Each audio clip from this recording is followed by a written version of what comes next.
복음서 말씀을 보면 예수님은 오래전부터 제자들에게 자신의 죽음을 예고하셨습니다.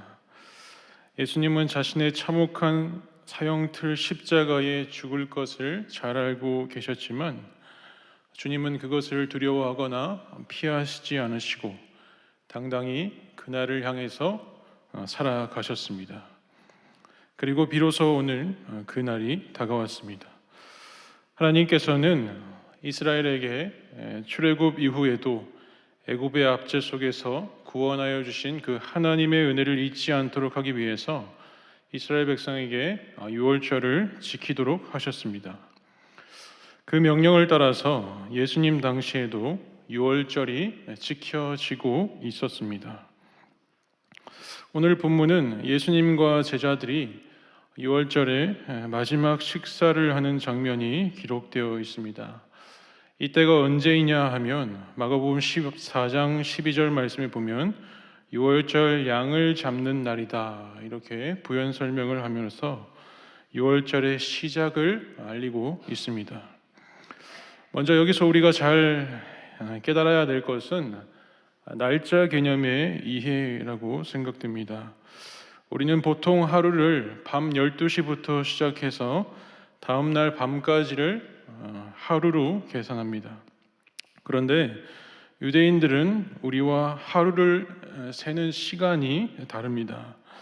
이 유대 사람들은 해가 지면서 하루를 시작하여서 다음날 해가 질 때까지를 하루로 측정을 합니다.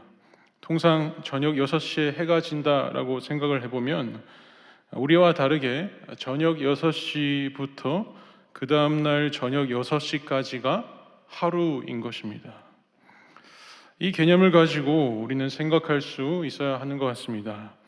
유월절의 시작은 유대인의 시간으로 따져봤을 때 저녁부터이고 제자들은 예루살렘으로 들어가서 장소를 마련하고 유월절 음식을 준비해야 했기 때문에 유월절이 시작하고 빨라봐야 저녁 8시나 늦은 9시 정도 되는 그런 시간이었을 것입니다. 이것을 유대인의 시간으로 계산해 보면 유월절이 시작되고 나서 2-3시간밖에 지나지 않는 겁니다. 이 유월절에서 빼놓을 수 없는 메뉴가 있습니다. 그게 양고기를 잡아서 식탁에 올리는 겁니다. 통상적으로 양은 유월절의 오후 늦게 잡는 시간이었기 때문에 예수님과 제자들의 식탁에는 이 양고기는 없고 빵과 포도주와 쓴 나물이 준비되어 있었을 것이다 라고 볼 수 있습니다. 비록 예수님과 제자들의 식탁 가운데 양은 없었지만 예수님 시절의 유월절은 약 8일 동안 진행되는 대명절이었기 때문에 그 분위기가 매우 즐거울 수밖에 없습니다. 이 유월절의 관습은 통상 가족들이 같이 나누어 먹으면서 가장은 자녀들에게 누룩 없는 빵, 그리고 양, 쓴 나물 이것들의 의미를 설명하면서 하나님께서 이스라엘을 애굽에서 구원해 주신 은혜를 상기시키는 말씀들을 가르치는 것이 유월절의 관습이었습니다. 예수님도 제자들을 가족들과 같이 여기고 계셨기 때문에 마찬가지로 이 유월절의 말씀을 시작하고 계시는 겁니다. 그런데 예수님께서는 이 유대인들의 행하던 유월절의 관례와는 다르게 2가지 충격적인 말씀을 하고 계시는 거죠. 먼저 12 제자 중에 하나가 배반할 것이다 라는 사실을 공포하십니다. 이 때문에 이 축제와 같은 분위기가 굉장히 무거워졌습니다. 그리고 곧이어서 2번째 충격적인 선언은 오늘 본문에 기록되어 있는 말씀입니다. 예수님께서 빵을 떼어주시고 나의 몸이니 받으라 라고 말씀하십니다. 그리고 곧바로 포도주를 따라 잔을 돌리시면서 이것은 사람을 위하여 흘리는 나의 피다 이렇게 정하십니다. 이때 제자들은 예수님께서 빵을 떼어주시면서 이것이 내 몸이다 라고 말씀하실 때 이해하지 못했습니다. 이 당시의 빵은 오늘날 우리로 치면 밥과 같은 겁니다. 빵은 매일 먹어야 되는 음식이기 때문에 먹는 것이 당연한 일입니다. 실제로 제자들이 예수님이 떼어주신 빵이 예수님이라고 이해하지 못했던 이유를 찾아본다면 예수님이 제자들 바로 곁에 멀쩡하게 살아계시기 때문입니다. 그렇기 때문에 예수님이 하신 말씀의 의미를 전혀 이해할 수 없었던 겁니다. 그리고 포도주의 의미 역시 마찬가지입니다. 제자들은 예수님께서 그 잔을 돌리시면서 나의 피다라고 하신 의미를 전혀 이해하지 못했습니다. 구약 성경에서 피를 먹거나 마시는 것을 강하게 금하고 있습니다. 이 구약의 계명으로 비추어 볼 때 제자들이 이 잔을 마시는 것에 대해 예수님께 아무런 이의 제기를 하지 않는다라는 것은 제자들이 잔에 있는 포도주를 예수님의 실제 피로 생각하지 않았다라는 것을 보여주고 있습니다. 예수님 당시에 포도주라는 것은 술의 개념이 아니라 살기 위해 먹는 물과 같은 음료였습니다. 이스라엘의 기후와 지리적인 위치로 살펴볼 때 이 지역에 물이 있기는 하지만 매우 드물었습니다. 가령 우물을 판다 하더라도 그 물은 쓴 물이었기 때문에 식수로는 불가능한 것이었습니다. 그래서 이 지역 사람들은 포도주를 물처럼 마셔야 하는 상황이었기 때문에 제자들이 그것을 피라고 상상하면서 먹어야 할 이유가 전혀 없었던 겁니다. 그러나 예수님도 제자들에게 빵을 떼어주시고 잔을 나누실 때 예수님의 그 의미를 못 알아듣는다고 제자들에게 질책하지 않으셨습니다. 예수님 역시 시청각적으로 보여주심으로써 십자가의 길을 걸으신 이후 제자들의 마음에 상징적인 의미로 상기시키기 위함이 예수님의 목적이었기 때문입니다. 예수님께서 예고하신 대로 십자가의 죽으심으로써 제자들은 빵과 포도주의 의미가 무엇인지를 깨닫게 되었습니다. 빵을 떼어주신 것은 무슨 의미입니까? 빵은 예수님 자신이셨습니다. 빵이신 예수님께서 떼어지심으로써 채찍질 당하시고 십자가에 못 박히시고 창에 찔리시고 죽음에 이르신다라는 것을 적나라하게 밝혀주는 말이었습니다. 그리고 잔을 나누시면서 나의 피라고 하신 말씀은 우리들을 위한 영원한 대속제물이 되어주시기 위해서 예수님께서 자신의 생명을 포기하시고 수치스럽고 고통스러운 죽음을 당하셨음을 말씀해 주고 있는 것입니다.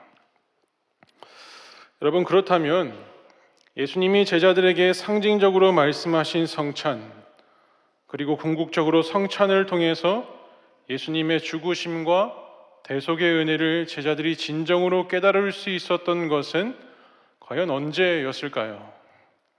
십자가에서 죽으신 사건 직후에 제자들이 깨달았을까요? 여러분들은 어떻게 생각하십니까? 3년이나 함께 있을 때에도 깨닫지 못했던 제자들이 예수님께서 십자가에 죽으신 뒤에 바로 유월절 성찬의 의미를 깨달았을까요? 저는 아니라고 생각합니다. 제자들은 여느 때와 다를 바 없이 예수님의 말씀을 들었지만 깨닫지 못하고 있는 상태였습니다. 예수님이 십자가에 죽으신 뒤에 제자들은 예수의 잔당으로 남아 있었기 때문에 생명을 위협받는 상황에 직면해 있었습니다. 제자들은 그야말로 예수님이 죽으신 뒤에 온통 두려움에 지배당하고 있었습니다. 그렇기 때문에 이전에 제자들에게 하셨던 예수님의 말씀이 제자들에게는 전혀 마음판에 새겨져 있지 않았던 것입니다. 마태복음 26장만 보더라도 예수님께서 부활하시고 나서 제자들에게 갈릴리로 간다라고 말씀하셨지만 제자들은 그것을 듣고도 무지한 자로 살아갔습니다. 그래서 어떻게 했습니까? 마태복음 28장에 보면 천사가 예수님의 무덤을 보러 왔던 막달라 마리아에게 제자들한테 가서 갈릴리로 가라고 명령을 합니다. 제자들은 이처럼 눈으로 보았고 귀로 들었어도 깨닫지 못했습니다. 그런데 사도행전 2장 42절 말씀을 보면 사도의 가르침을 받아 서로 교제하고 떡을 떼는 성찬 의식을 행하고 있습니다. 어떻게 주님의 말씀을 이 제자들이 깨달았을까? 요한복음 14장 26절 말씀을 우리 함께 읽어보겠습니다. 시작. 보혜사 곧 아버지께서 내 이름으로 보내실 성령 그가 너희에게 모든 것을 가르치고 내가 너희에게 말한 모든 것을 생각나게 하리라. 아멘. 여러분, 주님의 말씀을 이해하고 깨달을 수 있었던 계기가 무엇이었습니까? 성령 하나님의 임재가 있었다라는 겁니다. 제자들이 성찬의 의미, 십자가의 의미를 깨달을 수 있는 것은 성령 하나님께서 임재하셔서 가능한 것이었습니다. 사도행전 2장에 예수님께서 부활하시고 나서 오순절날 마가의 다락방에서 성령을 구하였습니다. 성령이 임하였을 때 비로소 제자들은 예수 그리스도를 똑바로 깨닫게 된 것입니다. 그제서야 하나님의 뜻을 성취하시는 예수님의 고난의 길, 십자가에서 자발적으로 낮아지시고 비참하게 죽으셔야만 했던 참된 의미를 제자들이 그때서 깨닫게 된 것입니다. 그리고 평생을 예수 그리스도를 전하는 자로 살아가게 됩니다. 심지어 죽음도 막지 못하는 순교자의 길을 걸어갈 수 있었던 것입니다. 여러분, 이처럼 성령 하나님만이 우리를 깨닫게 하시는 힘이 있는 줄로 믿으시기를 바랍니다. 여러분, 성령이 임하셔야만 하나님의 말씀을 들어도 깨닫지 못했던 그 사람들이 비로소 깨달을 수 있게 되는 것입니다. 빵과 잔이라는 성찬을 통해서 우리를 위한 그리스도의 그 거룩하면서도 비참한 죽으심이 그제서야 깨달아질 수 있다는 것입니다. 그리고 궁극적으로 그분의 죽으심이 나를 위한 죽음이었음을 생생하게 고백할 수 있는 것, 성령이 임하셔야만 가능한 일이 된다는 것입니다. 그리고 또한 성령이 깨닫게 하신 은혜를 통해서 성찬은 그리스도의 죽으심에 책임감을 갖게 합니다. 이것이 무엇이냐면 예수님께서 못 박혀 죽으신 것에 대한 책임이 나에게 있음을 자백할 수 있다라는 말입니다. 나를 정죄하고 내 안의 양심의 가책을 자극하는 게 아니라 나의 신분이 무엇이었는가를 기억하게 하는 것을 의미합니다. 사도 바울은 에베소서 2장 1절을 통해서 분명하게 말해주고 있습니다. 2장 1절 말씀에 보면 그는 허물과 죄로 죽었던 너희를 살리셨도다. 우리가 누구라는 것입니까? 허물과 죄로 죽었던 너희, 이렇게 말씀하고 있습니다. 허물과 죄 때문에 죽었던 나, 이것이 우리의 현 주소이며 신분이라는 겁니다. 물론 우리가 죄로 인해 죽은 것은 과거에 있었던 일입니다. 그러나 죽었던 자리에서 다시 생명을 얻고 살아나기 위해서는 우리는 예수 그리스도를 십자가에 못 박아야만 했다라는 겁니다.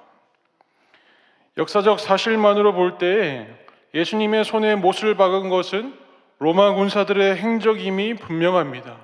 그러나 성령의 임재하심으로 우리에게 깨닫게 하시는 은혜가 있다면 예수님을 채찍질한 것, 그분께 십자가를 지게 한 것, 십자가의 사형틀에 못 박은 것은 그리스도의 보혈의 공로를 입은 내가 한 것이라고 고백할 수 있게 된다는 것입니다.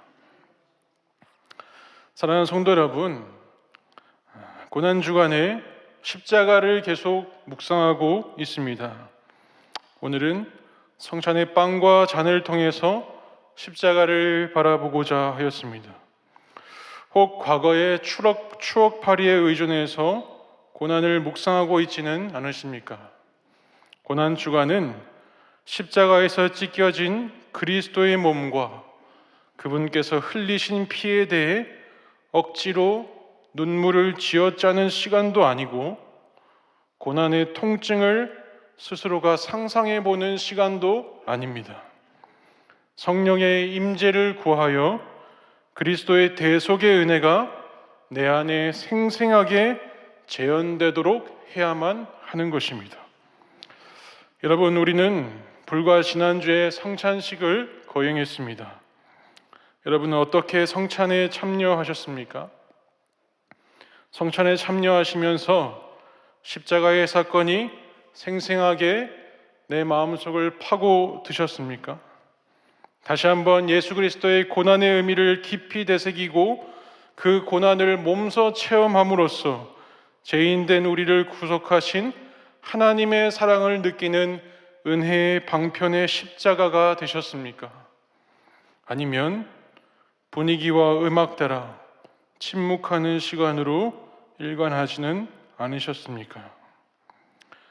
성찬이 어떤 의미인지, 빵과 잔이 무엇을 상징하는지 알지 못하면 딴 생각하는 시간이 될 수밖에 없습니다. 빵은 그저 카스텔라의 한 조각일 뿐이며 침샘을 자극하는 음식에 불과했을 것입니다.